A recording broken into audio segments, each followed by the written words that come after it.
د هغه سړي خبرې واوره څوک چې محبت خنداګانې خوروي. د هغه سړي خبرې واوره څوک چې محبت خنداګانې خوروي. د هغه سړي نه مخ واړوه څوک چې ماتم درد مایوسیانې خوروي. او پیغلې هغه ځوان لا غاړه ورکه څوک چې ستا د زړه سر دی. هغه سړي ته ورنږدې شه څوک چې ستا د شونډو رنګینیانې خوروي. او ته د نفرت ښار کې د سرندې یو ښکلی اواز یې. ته د نفرت ښار کې د سرندې یو ښکلی اواز یې. ساز شه وغږېږه هغه شاعر ته څوک چې ستا خوشبویانې خوروي. او چې موسیقي حراموي هغه ته وایه ورک شه کورې.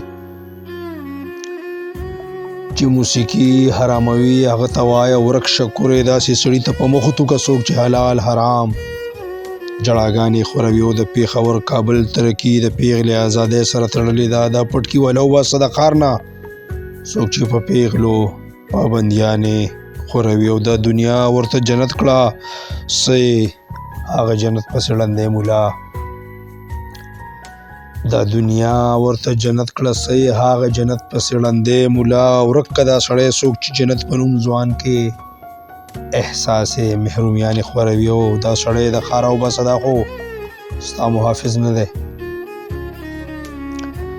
دا سړی د ښار وباسه دا خو ستا محافظ نه دی. دا څنګه څوکیدار شو چې طالب په نوم بدماشیانې خوروي. او مذهب دی د ساینس ځای نشي اخیستی.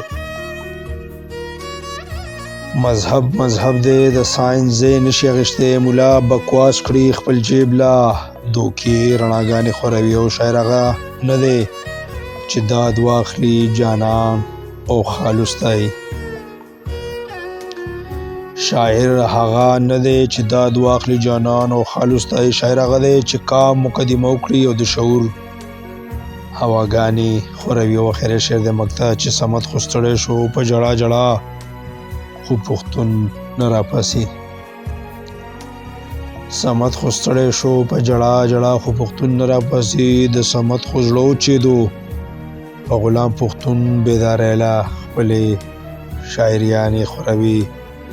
صمد خو زړه وچېدو په غلام پښتون بیداری له خپلې شاعریانې خوروي. ډېره مهرباني.